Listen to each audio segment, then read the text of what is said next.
Ladies and gentlemen of the class of '99, wear sunscreen.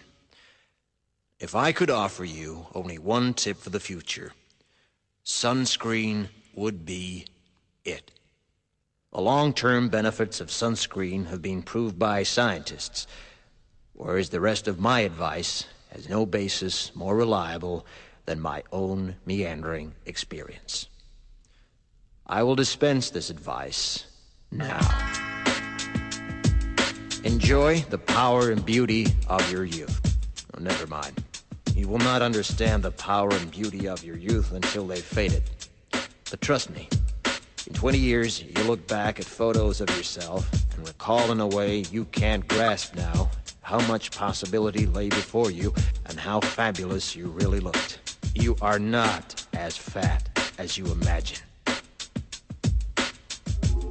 Don't worry about the future, or worry, but know that worrying is as effective as trying to solve an algebra equation by chewing bubblegum. The real troubles in your life are apt to be things that never crossed your worried mind, the kind that blindsides you at 4 p.m. on some idle Tuesday. Do one thing every day that scares you. Sing. Don't be reckless with other people's hearts. Don't put up with people who are reckless with yours. Floss. Don't waste your time on jealousy. Sometimes you're ahead, sometimes you're behind. The race is long, and in the end, it's only with yourself.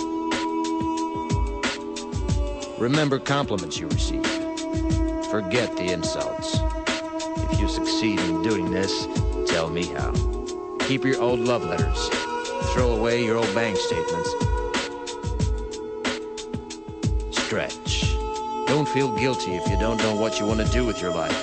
The most interesting people I know didn't know at 22 what they wanted to do with their lives. Some of the most interesting 40-year-olds I know still don't. Get plenty of calcium.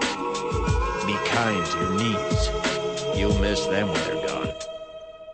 Maybe you'll marry, maybe you won't. Maybe you'll have children, maybe you won't. Maybe you'll divorce at 40. Maybe you'll dance the funky chicken on your 75th wedding anniversary. Whatever you do, don't congratulate yourself too much, or berate yourself either. Your choices are half chance. So are everybody else's. Enjoy your body. Use it every way you can. Don't be afraid of it or what other people think of it. It's the greatest instrument you'll ever own. Dance. Even if you have nowhere to do it but in your own living room. Read the directions, even if you don't follow them. Do not read beauty magazines. They will only make you feel ugly.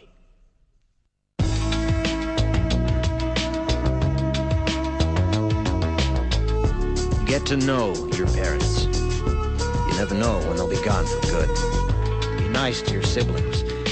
They're your best link to your past and the people most likely to stick with you in the future. Understand that friends come and go, but with a precious few, you should hold on. Work hard to bridge the gaps in geography and lifestyle, because the older you get, the more you need the people you knew when you were young. Live in New York City once, but leave before it makes you hard. Live in Northern California once, but leave before it makes you soft. Travel. Accept certain inalienable truths. Prices will rise, politicians will philander, you too will get old. And when you do, you'll fantasize that when you were young, prices were reasonable, politicians were noble, and children respected their elders. Respect your elders. Don't expect anyone else to support you. Maybe you have a trust fund, maybe you'll have a wealthy spouse. But you never know when either one might run out. Don't mess too much with your hair, or by the time you're 40, it will look 85. Be careful whose advice you buy, but be patient with those who supply it. Advice is a form of nostalgia. Dispensing it is a way of fishing the past from the disposal, wiping it off, painting over the ugly parts, and recycling it for more than it's worth. But trust me, on the sunscreen.